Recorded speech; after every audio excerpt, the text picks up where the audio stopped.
Shabbat Shalom.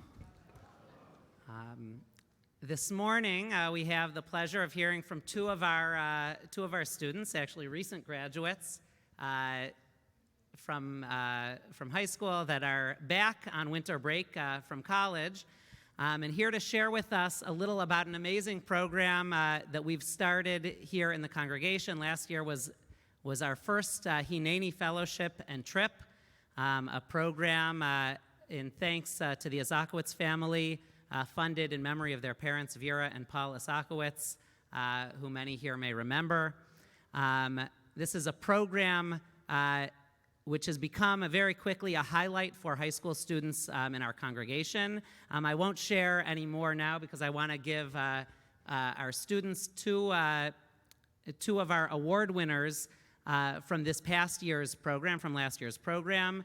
I'll just mention the Hineni Fellowship consists of a highlight trip around a particular theme each year with sessions before and after, followed by an opportunity for each student to write an essay or prepare a creative presentation reflecting on the themes of the trip and their experiences, with the opportunity to win a scholarship towards Jewish experiences either in high school or in college. And two of our award winners right here, Ethan Dobres and Jamie Marderstein, are excited to share a little about their experience and their project. And we want to turn first Ethan, and then Jamie will speak.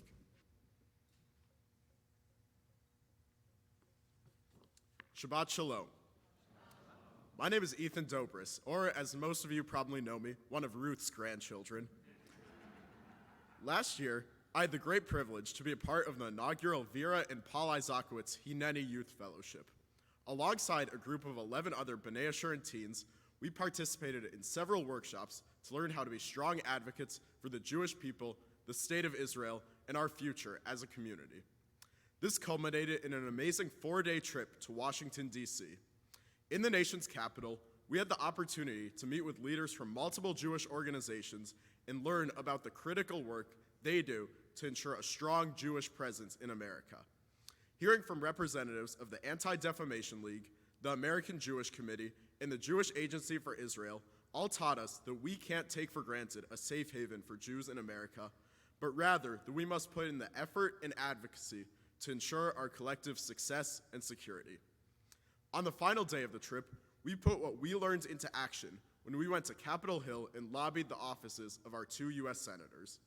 Our group argued fiercely for a stronger U.S.-Israel relationship, more governmental support for Holocaust survivors, and for the confirmation of Deborah Lipstadt as Special Envoy for Anti-Semitism.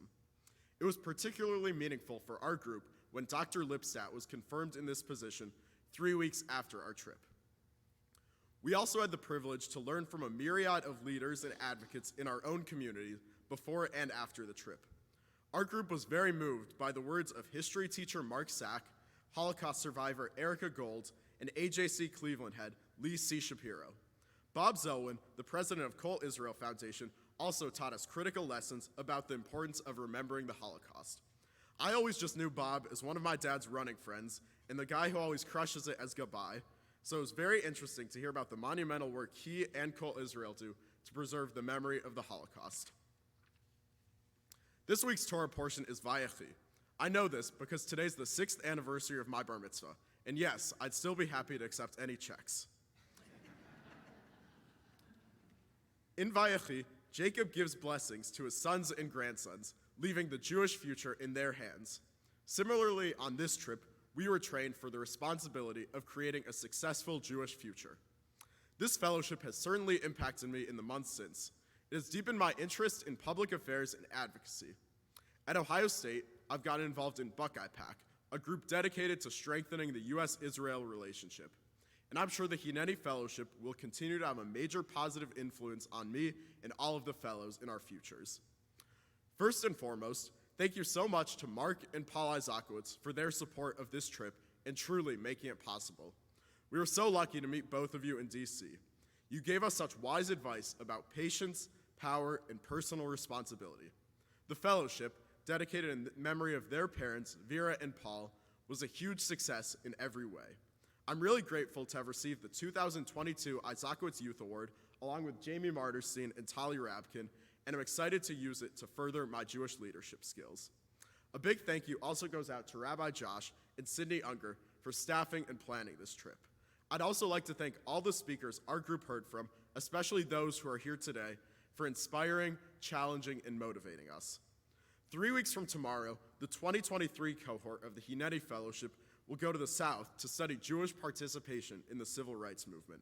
And while I'm a little sad that I'll be in calculus while they'll be on what sounds like the trip of a lifetime, I'm thrilled that the Hineni Fellowship lives on and will continue to have a huge impact on Jewish teens, as it did for me over the past year, and will continue to for years to come. Shabbat Shalom.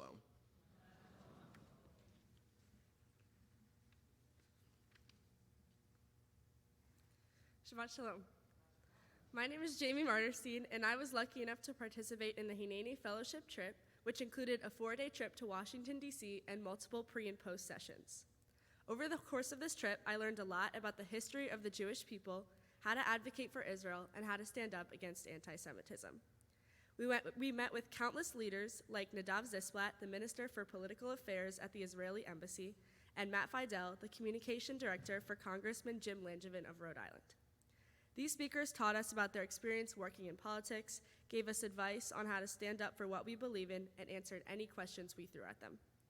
On the last day of the trip, we spoke with Senator Brown's senior policy advisor and Senator Portman's chief of staff. After these meetings, the group felt accomplished. We were able to express our beliefs to powerful political leaders and use the skills we picked up over the course of the trip in a relevant, important situation. This trip reinforced my ability to be an advocate for the Jewish people. Living in Pepper Pike almost my entire life, I've always been surrounded by a supportive community of Jewish people. I'm about to start my second semester at Syracuse University, and while there are many Jews at the school, I sometimes find myself in situations where I put myself out there and defend the Jewish people, often using strategies and facts I learned during our Hineni trip. Overall, the Hineni Fellowship experience is one that can't be had anywhere else and is filled with lots of learning, growing, and fun.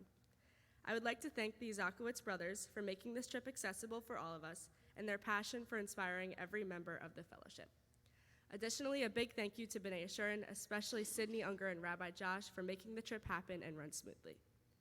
I'm honored to have been one of the recipients of the 2022 Zakowicz Youth Award and plan to use it towards a meaningful experience to further my Jewish identity. During the time of our trip, the atrocities occurring in Ukraine had just begun, and the destruction of the Holocaust Memorial in Babi Yar had recently occurred. I created an art piece for my project to display the tragedies of both the Holocaust and the war between Ukraine and Russia that happened in the same spot. I wanted to bring attention to the injustices committed in Ukraine and ensure that they are not forgotten, especially because it is rarely in the news currently. The Hineni Fellowship was an experience that taught me so much about different parts of Israel and Judaism and politics while becoming extremely close with the other members of my cohort.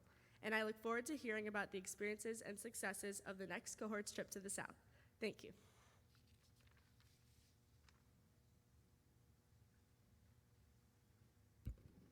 Thank you, Ethan and Jamie. We are so proud of you, not only for your participation in the Hineni trip and the experience, but also for what you're doing on campus and for coming and speaking to our congregation. It's been a joy to see you grow up and to live Jewishly and now to live Jewishly on campus, so we can't wait to see what's next. I just want to express also my gratitude and our synagogue gratitude to the Isakowitzes, to Steve and Mark. They came to us a couple years ago after their parents' passing. You might remember Vera and Paul, blessed memory, Holocaust survivors. Synagogue and Judaism were the heart of what they believed in and what they lived. And Stephen Markin came to us and said they wanted to create a legacy for their parents about something that was important to them and something that was valuable to our community and our congregation. And we talked with them about an immersive teen experience and as a way of creating a living legacy. And we visioned this trip, which would continue year after year and take different themes of their parents' life and what their parents' journey of immigrating to America, surviving the Holocaust, building Jewish experience, and looking outside of the Jewish community into the larger world. And we've really partnered with them, along with Rabbi Josh and with Sydney, in how to give our teens great experiences that would only not enrich them in high school years, but beyond. So that is why we are taking the trip as our students alluded to Georgia, to Atlanta, to the King Center, to Alabama, to walk the bridge that Rabbi Abraham Joshua Heschel joined with Dr. Martin Luther King Jr. and so many other civil rights advocates. Our own teens are going to be doing that in 3 weeks for an incredible experience, and we are so grateful. As Ethan mentioned, this week's Parsha, Vayechi, is a Parsha which is both about life and about legacy. In it, Jacob talks about basically an ethical will, teaching his children how to carry on when he is no longer there. And that's what the Isakowitzes have created in memory of their parents, how to create that legacy to live on. And we are so grateful. Thank you to Jamie and Ethan, as well as all of the participants, and to Rabbi Josh for carrying that legacy. And we have 12 students that are going to begin the journey. We're starting our first sessions on Monday night, and we can't wait to have that next set of students come and present to our congregation after this life-transforming experience.